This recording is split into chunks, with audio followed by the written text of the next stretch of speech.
लगातार तीसरी बार सत्ता संभालते ही प्रधानमंत्री नरेंद्र मोदी ने अपनी ड्रीम कैबिनेट तैयार कर ली है। ड्रीम कैबिनेट इसलिए क्योंकि फैसले में इस बार भी मोदी का ही प्रभाव दिखा है।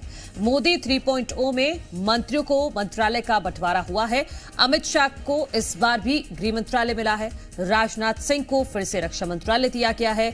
एस जयशंकर पहले की तरह विदेश मंत्री बने रहेंगे। नितिन गडकरी को फिर से परिवहन मंत्री की जिम्मेदारी दी गई है। निर्मला सीतारमण फिर से वित्त मंत्री बनाई गई हैं। अश्विनी वैष्णव को दोबारा रेल मंत्रालय दिया गया है। इसके अलावा सहयोगी दल जेडीयू के राजीव रंजन सिंह को पंचायती राज, राजीव रंजन सिंह को पशुपालन और डेयरी विभाग भी मिला है। जीतन राम मांझी को सूक्ष्म, लघु और मध्यम उद्यम मंत्रालय मिला है। चिराग पासवान को खाद्य प्रसंस्करण उद्योग मंत्रालय, के राममोहन नायडू को नागरिक उड्डयन मंत्रालय दिया गया है। एचडी कुमारस्वामी को भारी उद्योग और इस्पात मंत्रालय दिया गया है। तो मोदी ने अपनी टीम तैयार कर ली है मोदी 3.0 के लिए।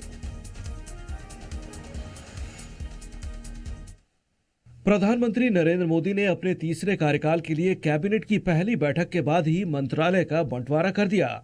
मोदी सरकार में सहयोगी दलों के 11 मंत्री हैं, जिसमें से 5 को कैबिनेट, 2 राज्य मंत्री स्वतंत्र प्रभार और 4 राज्य मंत्री बनाए गए हैं। पीएम मोदी ने अपने कई साथियों पर फिर से भरोसा जताया है। अमित शाह को इस बार भी गृह मंत्रालय मिला, जबकि राजनाथ सिंह को रक्षा मंत्रालय दिया गया है। एस जयशंकर पहले की तरह ही विदेश मंत्री बने हैं। नितिन गडकरी फिर से परिवहन मंत्री बने। निर्मला सीतारमण फिर वित्त मंत्री बनाई गयी। अश्विनी वैष्णव को दोबारा रेल मंत्रालय दिया गया। सहयोगी दल जेडीयू के राजीव रंजन सिंह उर्फ ललन सिंह को पंचायती राज के अलावा पशुपालन और डेयरी विभाग मिला है। वहीं जीतन राम मांझी को सूक्ष्म, लघु और मध्यम उद्यम मंत्रालय मिला है, जबकि चिराग पासवान को खाद्य प्रसंस्करण उद्योग मंत्रालय दिया गया है।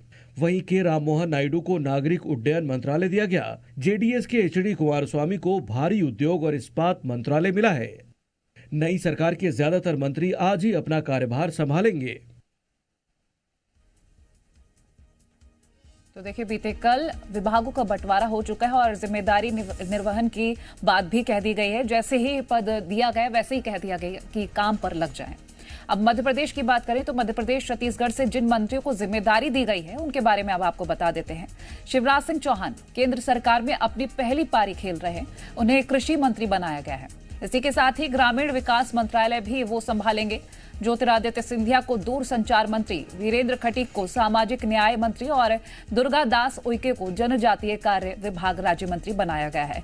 इसी के साथ ही सावित्री ठाकुर को महिला एवं बाल विकास विभाग राज्य मंत्री और छत्तीसगढ़ के तोखन साहू को हाउसिंग और शहरी मामलों का राज्य मंत्री बनाया गया है। तो छत्तीसगढ़ से 1 और मध्य प्रदेश से 5 चेहरों को इस बार मोदी कैबिनेट में जगह मिली है। इसमें ज्योतिरादित्य सिंधिया और शिवराज सिंह को केंद्रीय मंत्री बनाया गया है। इसके साथ साथ वीरेंद्र खटीक को भी केंद्रीय मंत्री बनाया गया है और इसके अलावा जो सावित्री ठाकुर हैं और दुर्गा दास उइके हैं, दोनों को राज्य मंत्री बनाया गया है। ज्योतिरादित्य सिंधिया, इस बार उनका विभाग बदला है।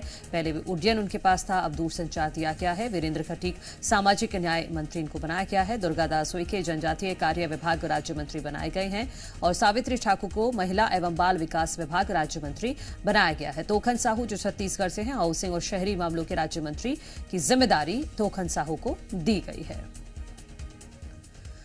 तो इस बार मध्य प्रदेश की भागीदारी भी बढ़ी है कैबिनेट में। अब से 3 से 4 मंत्री पहले बनाए जाते थे, लेकिन इस बार 5 चेहरों को कैबिनेट में जगह दी गई है और छत्तीसगढ़ में वही परंपरा कायम रही है। अभी तक राज्य मंत्री ही बनते आए हैं और तोखन साहू को भी राज्य मंत्री बनाया गया है।